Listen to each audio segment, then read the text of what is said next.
आज हम लोग नया चैप्टर स्टार्ट कर रहे हैं, डायमेंशनल एनालिसिस। डायमेंशनल एनालिसिस में हम लोग जितने भी फिजिकल क्वांटिटीज है उसका डायमेंशन सीखेंगे।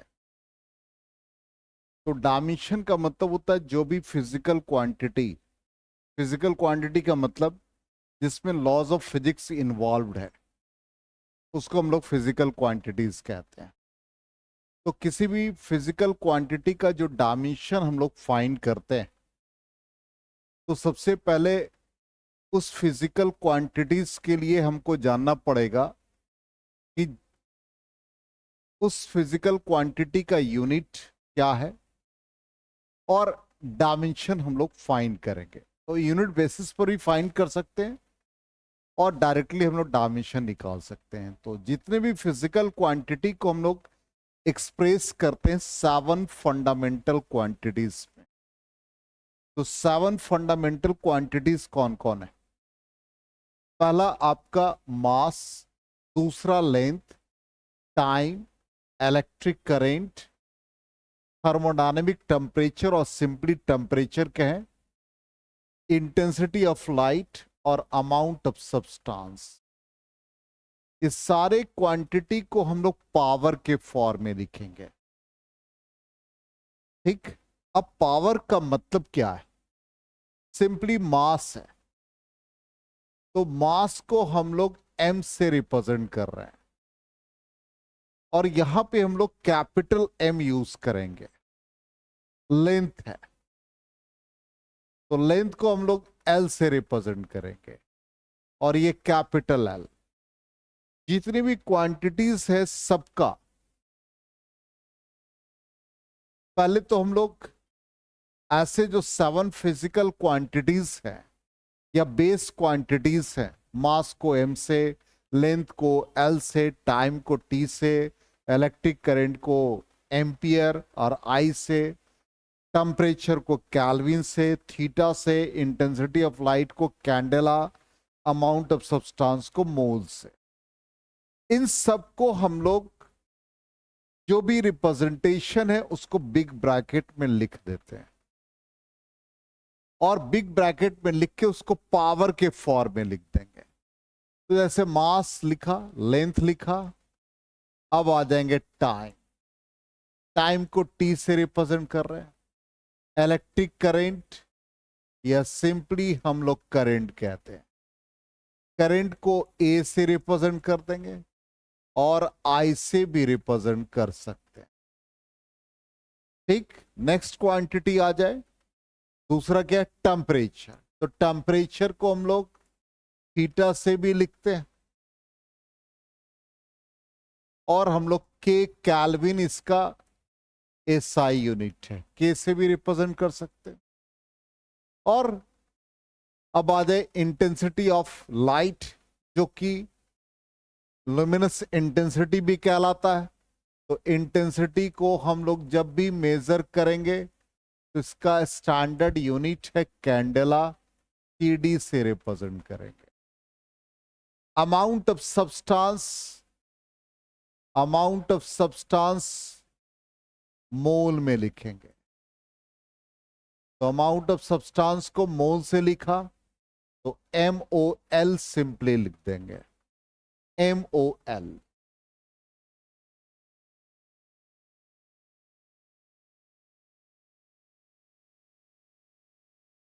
ठीक। तो यहां पर ये सारा पावर के फॉर्म में लिखा जाएगा।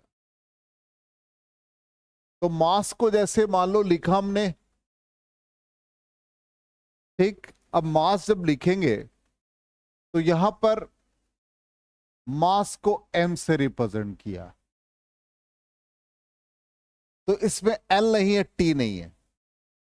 इसका मतलब m का पावर 1 हो गया, L का पावर L0, T का पावर T0। इस तरह से भी रिप्रेजेंट कर सकते हो।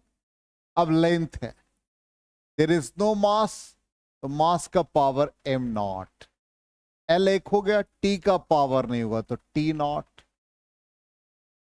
अब टाइम है, इसका मतलब टाइम नहीं है, तो मास, सॉरी, टाइम का पावर 1 हो जाएगा, मास का पावर एम नॉट, या there is no power of mass, l का भी पावर नहीं होगा, टी का पावर हो जाएगा। करंट है, इसमें कोई मास नहीं, तो M naught, no L, no T, ampere A और आई। आया समझ में? इस तरह से हम लोग जितने भी फिजिकल क्वांटिटीज हैं उसको हम लोग अब 7 फंडामेंटल क्वांटिटीज के फॉर्म में लिख करके और पावर से रिप्रेजेंट कर देंगे, तो उस क्वांटिटी का वो डायमेंशन हो जाएगा।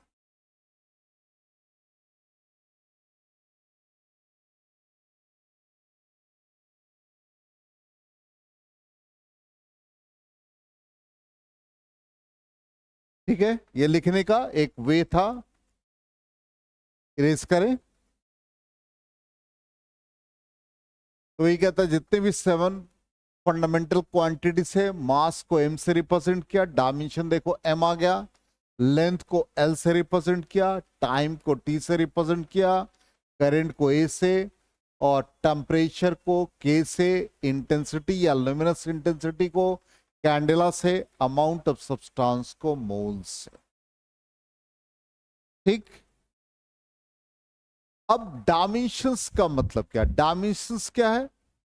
पावर है, एक्सपोनेंट, जो फंडामेंटल और बेस क्वांटिटीज के ऊपर लगेगा। इसलिए डिफाइन जब करते हैं कि dimensions of a physical quantity are the powers to which the fundamental और base quantities are raised to represent that quantity.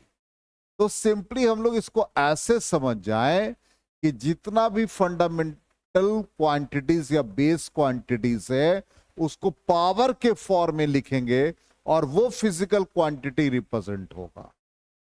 तो जैसे मान लो एक एग्जाम्पल ले लेते हैं कि वेलोसिटी हम लोग लिखते हैं या डिस्प्लेसमेंट की बात करते हैं, तो डिस्प्लेसमेंट हमारा डिस्टेंस हो गया जस्ट, इसका मतलब डिस्प्लेसमेंट लेंथ में मेजर होगा।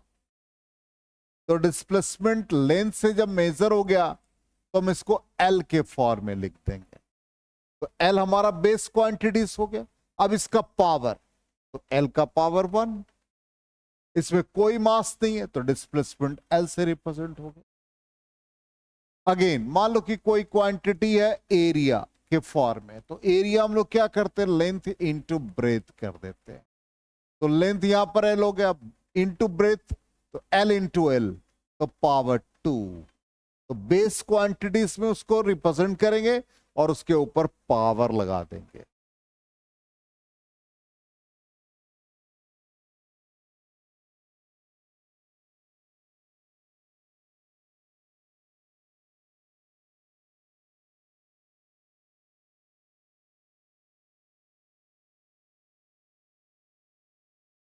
इसी तरह से नेक्स्ट क्वांटिटी मान लो वॉल्यूम है,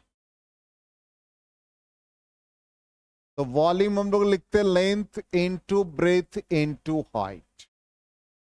फॉर्मूला यही कहता है। इसका मतलब यहां पर वॉल्यूम के फॉर्म में जब लिखोगे इसको, तो लेंथ के लिए भी एल, ब्रेथ के लिए भी एल और हाइट के लिए भी एल, और पावर के फॉर्म में लिख दो तो L3 हो गया। अगेन आ जाए वेलोसिटी, तो वेलोसिटी कैसे लिखते हैं हम लोग? Rate of change of displacement, इसका मतलब डिस्प्लेसमेंट बाय टाइम।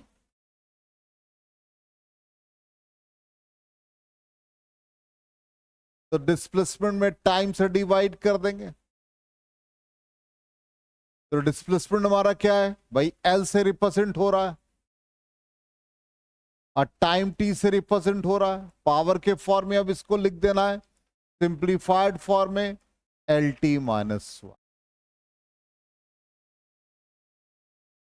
अब इसमें कोई मास नहीं है तो आप ऐसे भी लिख सकते हो am naught L T minus 1, और इसको पढ़ने का भी यही तरीका है, एम का पावर 0 नहीं पढ़ेंगे, am naught L T minus 1।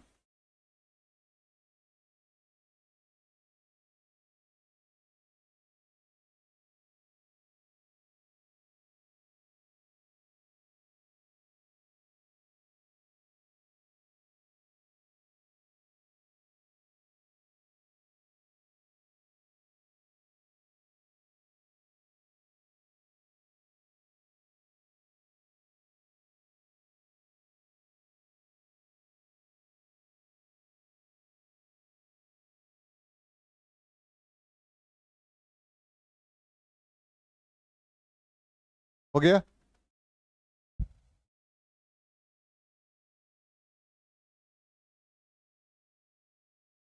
तो यहां पर देखो स्क्वायर ब्रैकेट यूज किया, ठीक। जैसे वॉल्यूम का लिखा है L3,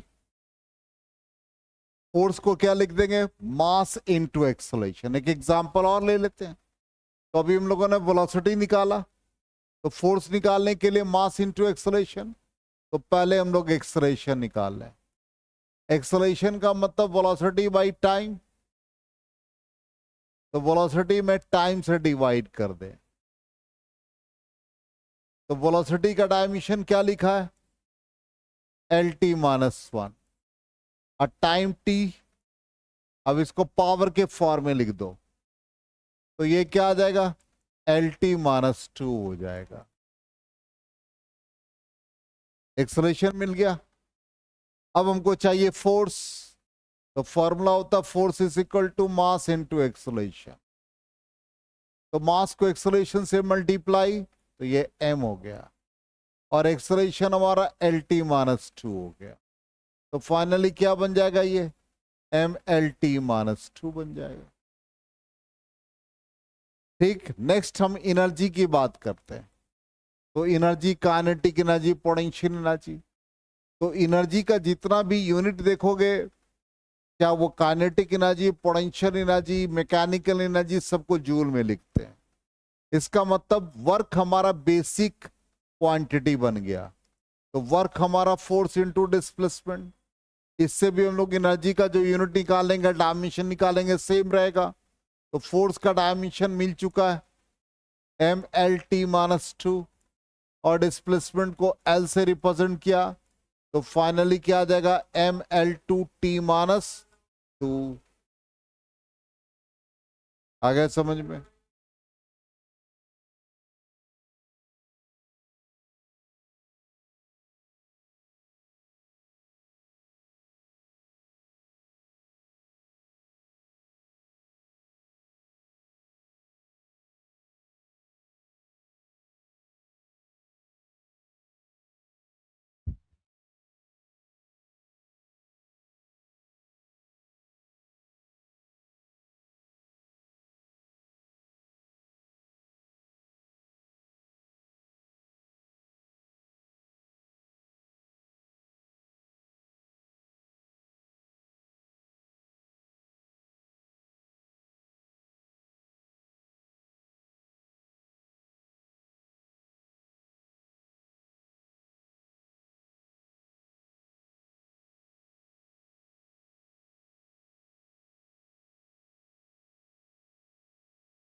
हो गया, नोट कर लिया।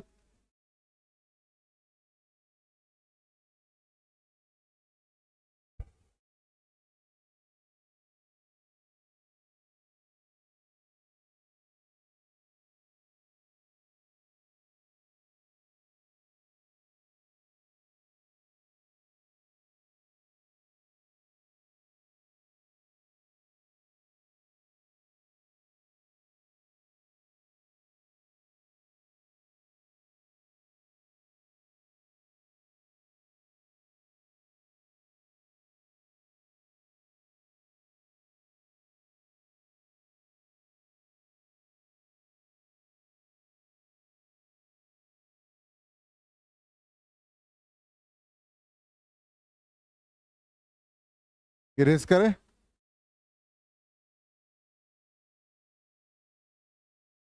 अब देखो नेक्स्ट, डायमेंशनल क्वांटिटी।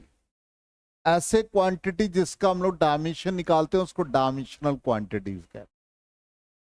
तो लिखा, dimensional quantity is a physical quantity which has dimension. Speed, acceleration, momentum, torque, जितनी भी क्वांटिटी हैं सबका डायमेंशन होगा, तो उसका नाम दे दिया डायमेंशनल क्वांटिटी। ठीक। दूसरा है डायमेंशन लेस क्वांटिटी। ऐसे क्वांटिटी जिसका डायमेंशन नहीं होता। उसको हम लोग डायमेंशनलेस कहते हैं। अब जैसे रिलेटिव डेंसिटी जो रेशियो के फॉर्म में होगा, रिफ्रैक्टिव इंडेक्स रेशियो के फॉर्म में, रिलेटिव डेंसिटी क्या कहता है? Density of substance to the density of water. Relative density क्या हो गया? Speed of light in vacuum to the speed of light in medium. Speed का रेशियो है, यूनिटलेस, डायमेंशनलेस।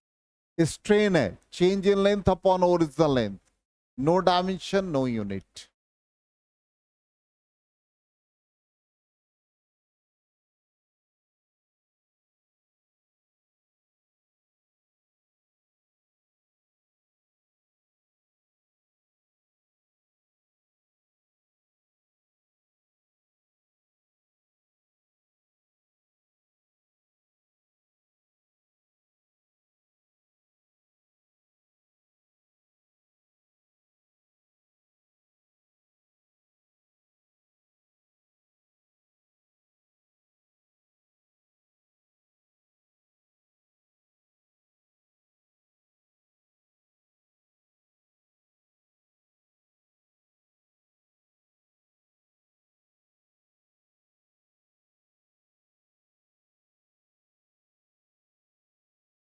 हो गया?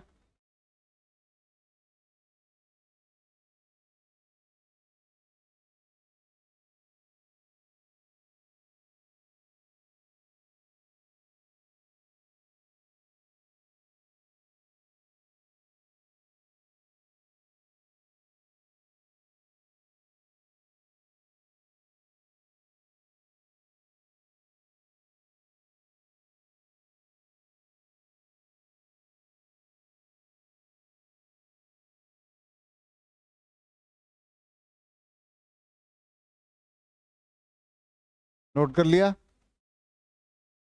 नेक्स्ट क्वांटिटी देखिए, कुछ ऐसे डायमेंशनल कांस्टेंट कहलाते हैं।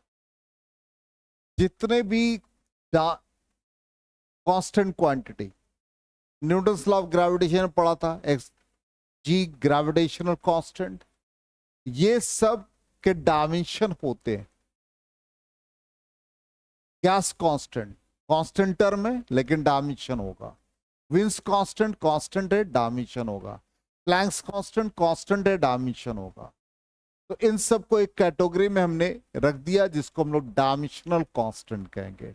ऐसे कांस्टेंट क्वांटिटी जिसका डायमेंशन हम लोग फाइंड कर सके उसका नाम है डायमेंशनल कांस्टेंट, या डायमेंशनल कांस्टेंट क्वांटिटी तो नहीं कह सकते, डायमेंशनल कांस्टेंट ही कहेंगे। जैसे कॉमनली जो यूज करते हैं, gravitational constant, Planck's constant, Hubble's constant, Stefan's constant, Stefan's कहलाएगा ये प्रोस्टिफिस एस लगेगा, स्टीफेंस कांस्टेंट। विंस कांस्टेंट कहलाएगा, Boltzmann constant, universal gas constant और फैराडे कांस्टेंट।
हो गया? नोट कर लिया?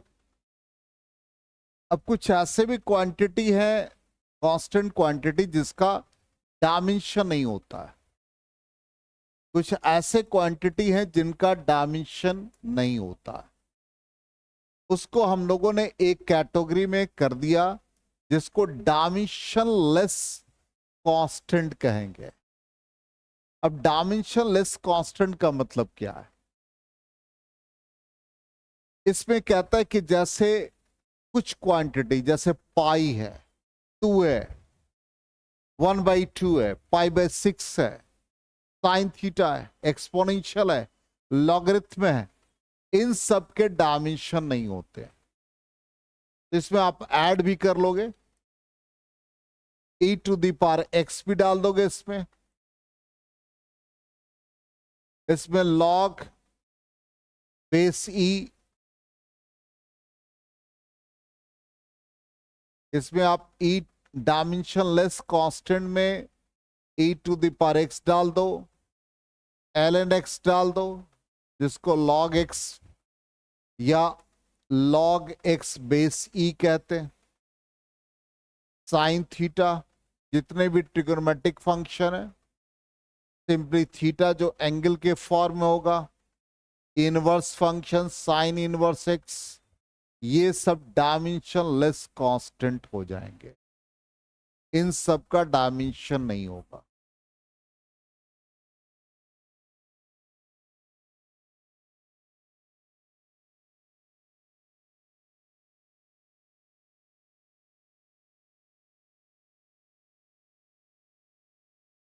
आगे समझ में?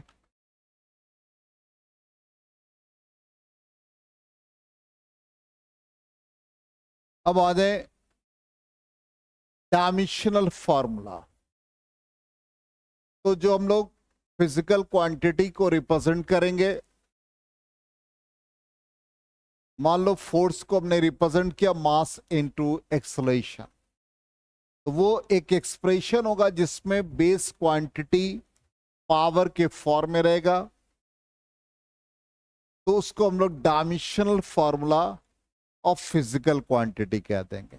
इसलिए आप डिफाइन कर सकते हैं कि expression which shows how and which of the base quantities represent the dimensions of a physical quantity is known as dimensional formula.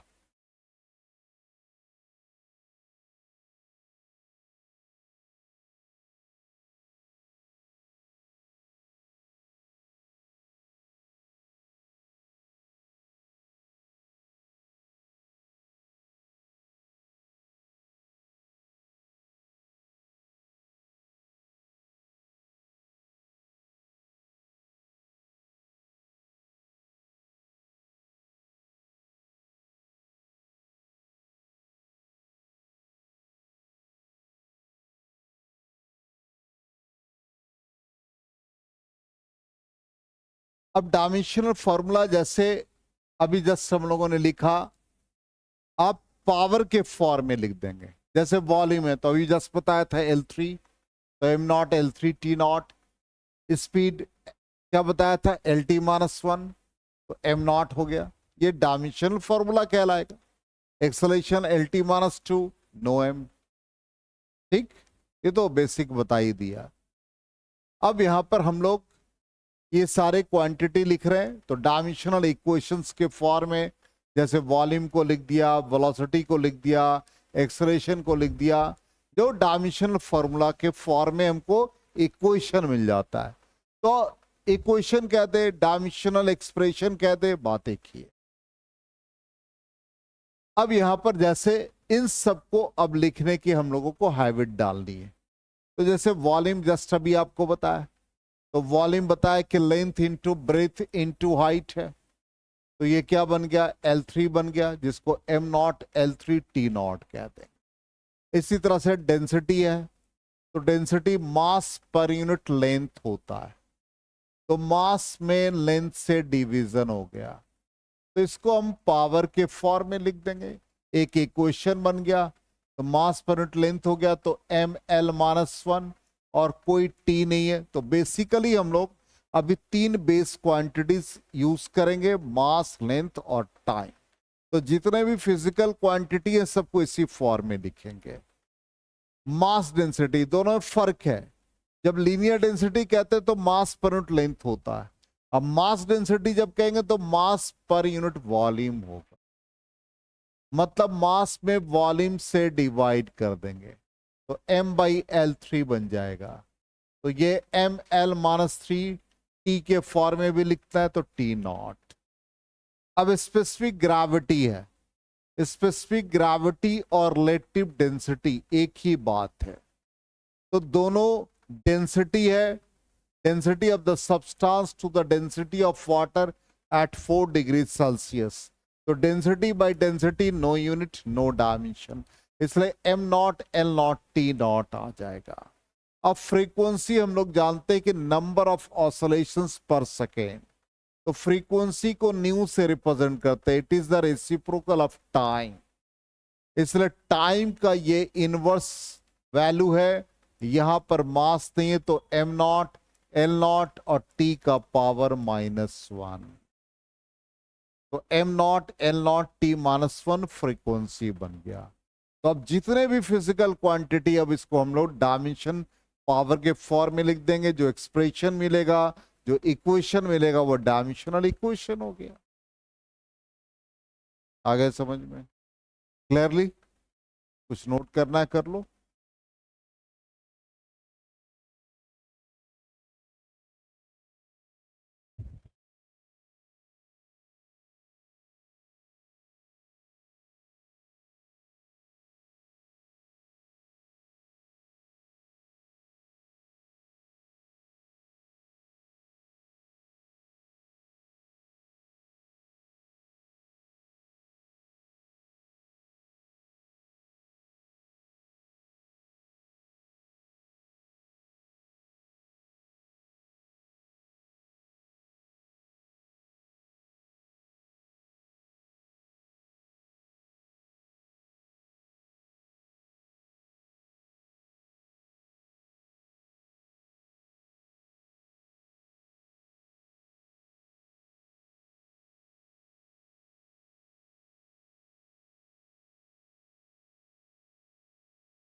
हो गया?